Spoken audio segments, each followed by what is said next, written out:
This MLB Tuesday playoff picks edition of the MLB Gambling Podcast on the Sports Gambling Podcast Network is brought to you by Underdog.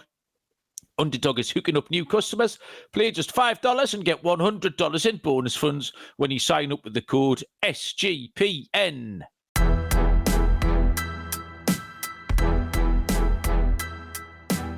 Welcome, everybody, to the MLB Gambling Podcast on the Sports Gambling Podcast Network. My name is Malcolm Bamford, coming to you from Newcastle upon Tyne in the northeast of England. Today is Monday, October the 6th. We are here to handicap game number 3 of the ALDS series, which will take place on Tuesday. Joining me from somewhere in New York is Mr. Dylan Rockford. D-Rock, how are you? I'm doing good, Mal. Doing good. Monday, football. We have football. We got baseball coming on in about an hour. So we're locked and loaded, but I'm doing good. How was your weekend? My weekend was fine. The highlight being going to St. James's Park yesterday, Dylan, where I watched Newcastle United defeat your Nottingham Forest by 2-0. So, yeah, have you anything to add on that, D-Rock? I messaged talk you about the Mets, so we can talk about that. Or if you want to talk about the New York Jets, we can do that too. Oh, no, it's up to you. The Jets, I'm done. I've lost hope with the Jets. I messaged our group chat when they lost 2-0, and I usually don't say let's can the guy this early, but it's an absolute disgrace. What's been going on so far? Like, he's messed up all the progress the club has made in a matter of months, in couple weeks. So they're just not even competitive anymore. It's an absolute disgrace, and it didn't actually get that bad yesterday. It was tight for a little while, and we got on top in the second half. Just Ange makes me laugh. My lasting impression of him, he just always looks entirely bewildered by everything. He's always standing like with his head in his hands. He's like, I don't understand what's going on. It's a really odd dynamic that he gives off. So yeah, there was anything on the Jets, or do you want to leave that too? No, nothing. I've said all I could say about the Jets.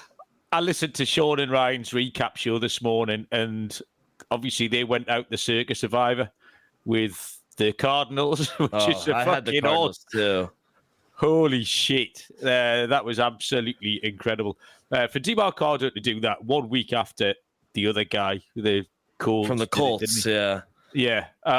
It's fucking hell, man. Absolutely unbelievable. Yes, Dylan's never-ending misery is a highlight of this show. As Bear Commander is pointing out in the chat. Welcome along, Bear. Bear's giving us a pass for handicapping the games early. We appreciate that. Elias is here in the chat. Joey D, welcome along. And Eli was first in. We'll have a little recap of the weekend briefly, D-Rock. If you remember to download the SGPN app in your app store for easy access to all of SGPN's picks and podcasts. Obviously, we're going to look at these Mariners, Tigers and Blue Jays, Yankees tomorrow, but we're around about an hour away from the first pitch in Dodgers, Phillies, and then we've got Cubs at Brewers. From my point of view, I was happy to see the Dodgers win, not purely from a betting perspective. If you remember, I spent all winter loading up on a 5-1 price boost for the Dodgers, and I actually went to bed and they looked toast. Like, Sanchez was in control, the Phillies were in control, the bank was rocking. And then all of a sudden, just goes to show this Dodgers lineup, you have to throw like 9 clean innings. You can't make a mistake because they're absolute monsters. And even the home run Teoscar Hernandez hit looked like a pop fly. I was watching the highlights in the morning, and I was like, why are they showing me this highlight? And then it just never came down. It was so I thought that was such an important win because Dodgers must, with the home stand coming up, even if they go in level, must really be favourites. So that was a huge win. Cubs Brewers got out of hand pretty quickly. Brewers lead that 1-0. So did you have any highlights or takeaways from the weekend? Yeah, I thought it was a good win from the Dodgers. Being honest, they had one good inning, and it's the same story every year for the Phillies. I think the bye hurt them, and I think the top of the lineup just went MIA. And, Teoscar Hernandez, it looked like in the beginning he didn't really want to field that ball, but then he made up for it with a 3-run home run. And I don't know. That bit of fielding, that was fucking peculiar. It was so strange, but then everyone forgets about it because he had a 3-run bomb. So it really didn't even matter. I guess my question, why do they continue to put Robertson out there?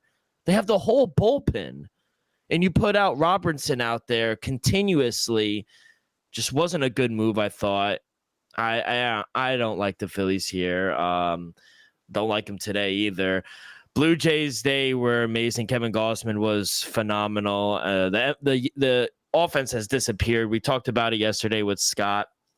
I mean, what Trey Savage was able to display yesterday. Fourth start, 22 years old as a kid, and he had like 10 Ks through 4 innings. First playoff game. He's thrown 14 innings all season. It's insane. Started in low A. Yeah. Fucking hell, man. And to be honest, Matt Boyd, it was their best pitcher, but he doesn't do good on short rest. They put him out on short rest, and he couldn't even get out of the first inning. I felt like I knew that one was coming, and it looks like some of the buys hurt some teams, and it looked like it didn't. Mariners and this Phillies. Conversation every year, don't we? Yeah. And no one knows the answer. If a team does well, they ignore it. If a team fails, they contribute the buy to it. And I don't think we'll ever get to the bottom of it. It's a kind of a never-ending question. Dodgers are just so deep. They'll just they had Glass now coming out of the pen, Sasaki to close it. Like, they are just so fucking deep. And when you have the top of the lineup like Schwarber, Bryce Harper, Trey Turner not delivering, you're going to end up losing the game. And, talking to Philly fans, this might be their last run at it with this current roster too. So they got some ground to make up here, but the Dodgers are just so deep. And then that lineup 1 through 9. And I mentioned it to Scott yesterday. Kike Hernandez. I was going to mention him. He just comes alive in October. That guy, I think Robertson or one of the guys out of the bullpen threw a changeup. So it was a good changeup, good location, and Kike just got it. Like, he's so fucking good. I think he's an extra 200 points of OPS in the postseason, in the regular season, Kike. You'll see him standing up there in the middle of like July, and he's batting 208 or something. Thinking, why is he still in the lineup? And then you turn a playoff game on, and he's just hitting everything. He is a different animal completely. I think we did all right, Dylan, on our picks last week in the playoffs, didn't we? We hit the Dogs a couple of nights, Cleveland, and who was the other dog we hit? Boston, maybe one night. Yeah. Bo Naylor, I got as a home run hit. Although it wasn't off the pitch, he was meant to hit it up, but he hit one out anyway. New Bo Naylor was hot. So we did okay. A few people have been in touch and been tailing a few of the picks. So we'll get into these 2 games scheduled for Tuesday. We are brought to you by mybookie.ag, your place to bet on football and everything else. The prop builder is second to none. Their motto is bet on anything, anywhere, anytime. Easy deposit and lightning fast payouts using crypto. Head to mybookie.ag, promo code SGPN for a 100% bet back bonus. Up to $500 for new customers. mybookie.ag, SGPN. And we're brought to you by Novig, America's #1 sports prediction market. Novig is getting you the best prices. There's reduced juice on bets. For example, the Eagles last night, -7.5, -103 was available. Novig is available in 35 states. Download the Novig app and get $50 when you spend $5 if you use the promo code SGPN. Get on the action with Novig, promo code SGPN. Okay, we go off on Tuesday night at a little matinee game here for me, a little twilight game. It's a 4:08 Eastern first pitch between the Seattle Mariners and the Detroit Tigers. Logan Gilbert draws the start for Seattle. For Detroit, it will be Jack Flaherty.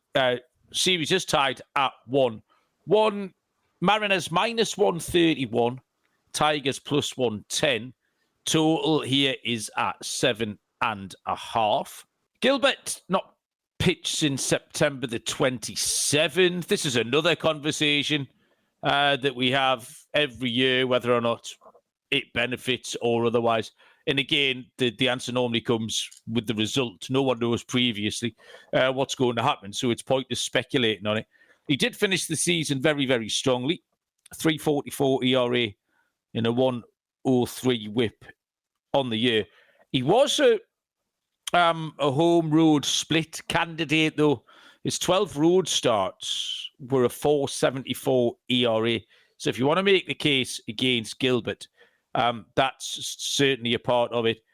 He did pitch very well against any AL Central opponent that he came across, I noticed.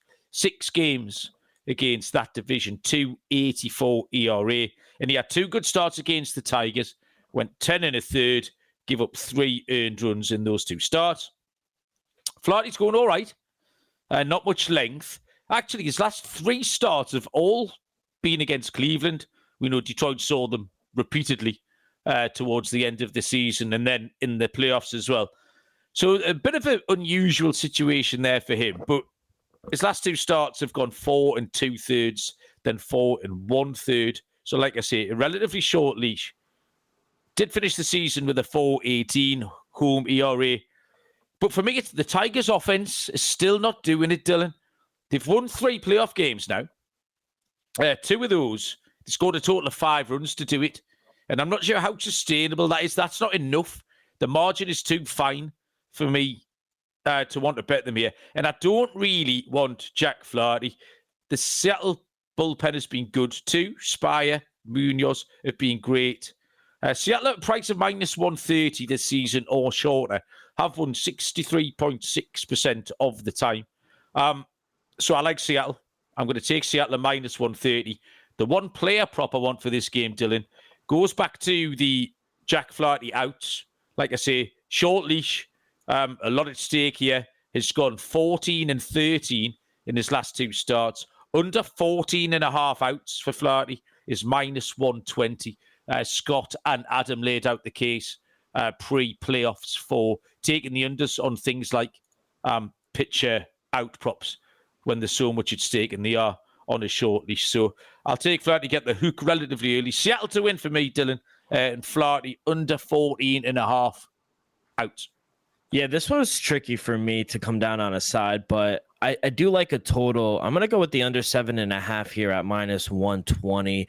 My total came out to 7.3. I just don't expect this series to be a high-scoring series at all. Just look at the first 2 games of this series. Both ended 3-2. And even with the extra innings we got on Saturday night, it still didn't go over the total. So I expect both of these pitchers to, deliver a solid outing. Flaherty was solid in round 1. You mentioned the short lease, which I agree. And only 1 run given up. And Logan Gilbert, he hasn't given up more than 2 runs in 5 straight games as well. He's backed up by the best remaining bullpen in the playoffs so far. And both offenses haven't really impressed me. It's going to be a cold, rainy night in Detroit tomorrow. So I think we'll see another 3-2, 3-1 type of game. So I'm going to take the under. And as for a side, I actually probably would take the plus money with the Tigers at home. My numbers made them a minus 120 favorite. So I probably would take the plus money. But yeah, that's how I would play this game. I don't really have maybe Josh Naylor home run. I like Josh Naylor to get a home run here. Think he could get a home run. He had one about a week ago. So I think he could get one here. I like Bo Naylor. Okay. We move on to the second game. I'll tell you about Underdog. Great place to play fantasy pick'em. You can win up to 500 times your entry. Just pick higher or lower on your favorite players. Brand new offer for customers. Play $5, get $100 in bonus funds using the code MLB SGPN. And Rhythm crushing it in college football and NFL. Rhythm is also giving away weekly cash prizes just for tracking your bets in the app. You can win up to $1,000. Use the promo code SGPN25 when you download the Rhythm app for 25% off your first month. Download Rhythm and use promo code SGPN25. At the match yesterday, Dylan, queuing up to get in the Newcastle match, I had my Nighthawks shirt on. I had this Nighthawks shirt on, yes. I haven't changed since yesterday. And I saw in the queue a Newcastle Nighthawks cap. I have never seen one in the wild before. The only time I've ever seen one is at baseball when we've been playing baseball. So and I don't know who was wearing it. Did you go up to them? I did, yeah. I think he thought I was a fucking lunatic because I had a hoodie on over the top of this. So I was like, is that a Nighthawks cap? Obviously, knowing it was, he said yes. And then I proceeded to sort of take my top up, me thinking I exposed me tits to him. And then I showed him my thing. And he just looked at me as if to say, yeah, all right, mate, you're nuts. But it was the first time I'd ever seen a Nighthawks top in the wild. And I just remembered that when I clocked myself on the screen there, and so I had it on. 8:08 Eastern is the Toronto Blue Jays at the New York Yankees. Shane Bieber goes for the Blue Jays, left-handed pitcher. Carlos Rodon for the Yankees, minus 151 for the Yankees, plus 125 the Blue Jays. Total is 7.5. Now, rightly or wrongly, Dylan, my overriding instincts when I saw these two scores, when I got out of bed on Saturday and Sunday, wherever it was, I just thought it was funny. I didn't really care one way or the other. I just thought the Yankees getting shellacked twice. It just made me laugh. I don't know why. I think it's the same thing I would do with Manchester United or Liverpool in the football. It's just that big machine kind of thing. I did enjoy them getting duffed up both times. Does that cheer you up? Oh, 100%. My whole household is Yankee fans except me, and they all laughed at my face, and now I get to laugh in all theirs. So I hope they go down in flames, honestly. So good. I hope they don't score another fucking run. And what have you got for this game, Dylan? By the way, please just don't take your shirt off. We have a request in the chat. Yeah, sorry about that. Just kidding. Middle-aged man. I've got a body like a dropped lasagna, Dylan. You were out there doing the yard work yesterday, picking some flowers, and so yeah, you'll be fine. I think the Blue Jays close it out tomorrow, honestly. I only made the Yankees a minus 120 favorite. No way. I don't think they should be a minus 145 favorite with the way they've been playing. The offense for New York has completely disappeared. It's gone MIA. And the Blue Jays took their foot off the gas. They were up 9-0, which is why the Yankees, I think, were able to score 7 runs. And in this matchup, I like Shane Bieber. You know, before his injury, he had a really good 2022 postseason with the Guardians. And outside of that one start early in September versus the Reds, I think his stat line's been great, honestly. So the offense is clicking on all cylinders where it just feels like everyone is getting a hit. No matter where Max Fried was throwing the ball, it doesn't matter. Everyone is getting a hit. It's contagious right now for Toronto, and the Yankees are throwing Carlos Rodon, and I thought he was fine versus Boston, but he's definitely hittable. And right now, Toronto is just hitting everything.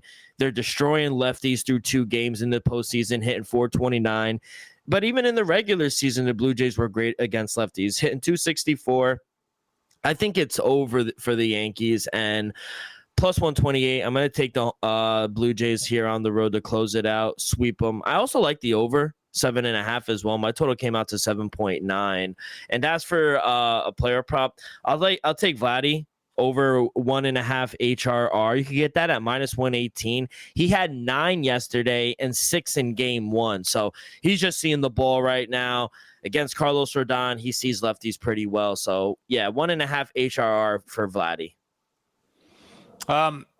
Just having a little bit of hockey chat. Bear Commander's asking me if we have hockey over in this country. Yeah, it's not as good, but we do have.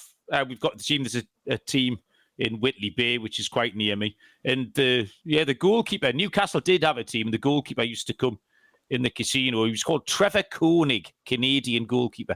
I used to come in the casino and I'd play poker. I'd deal poker to him. And he would leave me tickets and stuff like that. So we'd go down and watch Newcastle play ice hockey on a Sunday night and get in the players' lounge and have free beers and stuff.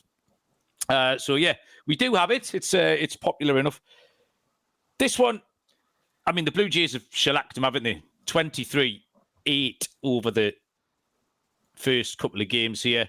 Will Warren coming in either. This Yankees team got where they got because they've got a couple of good players. It's not complicated. They have some good players, but the suspicion remained the whole time that the fundamentals just wasn't quite there. And we knew this, something Scott and Lonty have pointed out a lot, being Yankees fans. And it's just kind of come to the fore again here. Bieber finished the season very well. His last start was the 26th of September. Has only started 7 games all season. So he's fresh, I think, is the word you could use for him. In only one of those, he gave up over 3 runs. And 5 times he gave up 2 or under. His career numbers against the Yankees aren't brilliant. 2-1 with a 4.11 ERA in Yankee Stadium. 3 playoff appearances he's had. He had 1 bad one in 2020 and then 2 very good ones. All for Cleveland in 2022. Carlos Rodon has had a brilliant season. 3.09 ERA, 1.05 whip. Playoff start against Boston was okay. He gave up a couple in the 3rd and then 1 in the 6th in that game that they lost 4-3. His record against the Blue Jays isn't great. 2-3 with a 4.72 ERA. He did see them twice this season. 11 hits, 4 earned runs. And I did notice he walked 8 batters across those 2 games, which is a little bit peculiar because that's not something Rodon's known for. Aaron Judge going along okay. I mean, he's 8 for 18 in the playoffs, but he's only got 1 extra base hit. Yeah, but in the DS, he's not been doing good, Mal. Yeah, but that's not going to kill you. Allowing Aaron Judge a single, he's fine. Like, it's Aaron Judge can do damage, but if you just let him knock a single off, you can handle that because the rest of them you can deal with. Like, it's like that clutch gene. Like Vladdy is absolutely displaying this clutch gene at the moment. Do you know what I mean? And Judge and the others aren't. If I was forced to pick a side, I don't think there's enough in the New York Yankees home advantage to make them this clear favourites. I think the prices are too far apart. So forced to pick a side, I would definitely pick the same side as you, Dylan. I would pick Toronto. But I just think we've just seen 2 high-scoring games. Just let this total look low again. Both teams finished the season scoring tons of runs. We've seen 31 in the first 2 games. I've just said that both pitchers, Bieber against the Yankees, Rodon against the Blue Jays, haven't been great. Certain players looked locked in. You mentioned Vladdy, but Alejandro Kirk is extra base hit every night. Dalton Varsho, he go 4 for 4, I think. Yeah. The other night, the New York Yankees bullpen slightly taxed. Everywhere you go, we can just add on a run here, half a run there. We can get over 7.5 here. So that's going to be my main play for this game. I'll take the over 7.5 runs. And for a player prop, I'm going to go back to that Carlos Rodon walk prop. He had 3 in his last game, but only 1 in the 4 previous games. But there's just something about him walking 8 Blue Jays. There might be some Blue Jays that he doesn't really want to throw to. So I'm going to take over 1.5 Rodon walks at minus 120.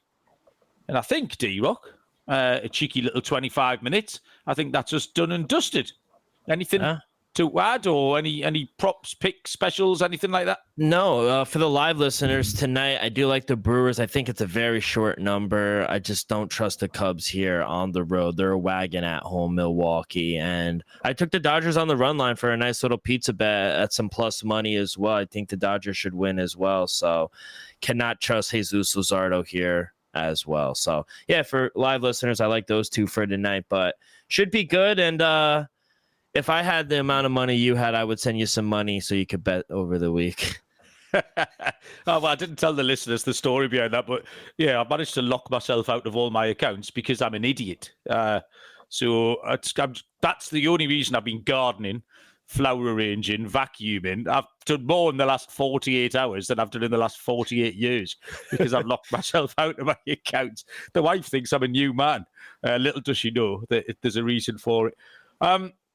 Right, thanks, D-Rock. I appreciate it. I know you're not feeling the best, so thank you for powering through. I am looking forward to the first 3 or 4 innings of this Phillies game tonight before I go to bed and hopefully wake up to a winner. Good luck with all your picks, everybody. I think myself and Lonte are going to come back tomorrow night. And yeah, we've got the Division Series Game 4. Oh, no, we do the Game 3. So we do something. Me and Lunty are back anyway. It's all in hand. Keep an eye on the schedule. Like, rate, subscribe, and all of that shenanigans. Good luck with your bets, everybody. And we will see you down the road. Cheers.